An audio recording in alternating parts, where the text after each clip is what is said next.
Harvard University going on trial right now for discrimination, racial discrimination. One group is suing the school, saying that it systematically penalizes Asian applicants based on their race. And there's a whole lot of data to believe that is absolutely right. B.J. Ingham is the author of Almost Black, How I Got Into Medical School by Pretending That I'm Black, and he joins us tonight. Thanks so much for coming on. So we've been laughing about this Elizabeth Warren story because it's obviously ludicrous. But the fact is she was helped, it seems clear, by claiming to be one race. Many others are hurt by this system, though, which is not quite as funny. Tell us your reaction to what you've seen at Harvard.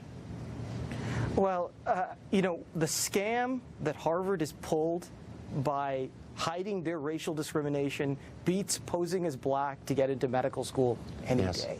Okay? Harvard has used diversity as a justification for racial discrimination against Asian Americans and white people.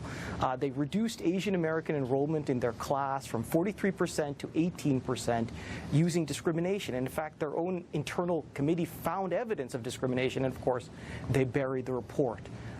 Edward Bloom, I spoke at a rally with Edward Bloom and Students for Fair Admission of the Asian American Coalition for Education recently, and all of this was caught to light because of them. We can see the racism, plain and simple, in front of our eyes. But I'm confused. So why is this not one of the biggest stories in the country? The most famous university in the world, the oldest in America, the most prestigious, has been caught red-handed discriminating on the basis of race. They're not even defending themselves, and nobody covers it? Why?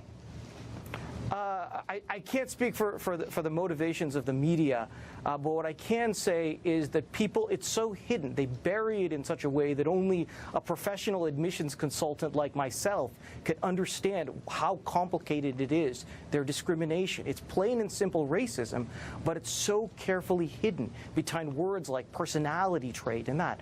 What is it? It's racism. It's carefully hidden, but it's racism. We only have, unfortunately, like 30 seconds left, but I mean, you've said this. You're one of the bravest people I've seen on this topic. Have you taken a lot of guff for this? I've taken a lot of guff, but I wanted to thank President Trump. He has been our greatest ally in our fight against racial discrimination. We have a conservative majority, an anti-affirmative action majority in the Supreme Court because of him. Because of President Trump, our issues are being brought before universities like this. You know, you'd think that liberals would be on your side because supposedly they were against it too, but they're not, it turns out. Vijay, thank you very much for coming on. I wish we had more time. It was great to see you. Thanks. We're done for the night.